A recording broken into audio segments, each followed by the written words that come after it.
Hello everybody, it's Scott from Liberton Aerial here. A couple of days ago I was out flying spray drones in central Alberta, and when we left the farm, everybody else took a left on the gravel road and I went right. A couple miles later I came down a very steep gravel road into this valley, and it reminded me so much of some beautiful historic place in Montana. I just couldn't resist but to stop and shoot some video.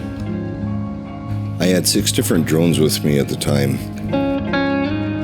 I just immediately reached for the Avata because I thought it would be a perfect drone to swoop through this valley to give a good representation of what I was seeing. So I hope you enjoy it. It was a lot of fun flying here.